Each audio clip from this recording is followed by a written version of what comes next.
ওরে আল্লাহ রে, ও মা, কুয়েতে এত গরম কেরে,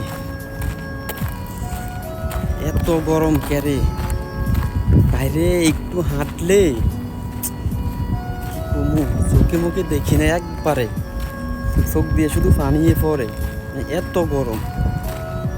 হুদ দেয় এত টিয়া নষ্ট করে আমার মায়ে, হুদ দেয় আমার কুয়েত ফাড়াইছে। এর থেকে ভালোই তো একটা বিয়ে করা দিত, বলো ইয়ে থাকতাম, ওই প্রয়োজনে রাজমিস্ত্রি কাজ করতাম, 400-500 টাকা বেতন পাইতাম, বাস এটি লইয়া বউ লইয়া ঘুরতাম গাড়তাম খাইতাম, এটাই ভালো হইতো। উদয় বিদেশ পাঠাইছে, বিদেশ নালে নাকি পালামাইয়া বিয়ে করতাম পারতাম না। এখন যেই টিয়া দিয়া কুয়েতে পাঠাইছে, এই টিয়া দিয়ে বালামাইয়া বিয়ে করাইতে পারতো। 8 লাখ টাকা দিলে বালামাইয়া বিয়ে করাইতে পারতো।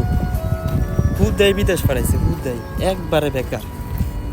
এখন তো রোদের ঠেলায় চামড়া টামড়া সব জইলা কালা হয়ে যাইব।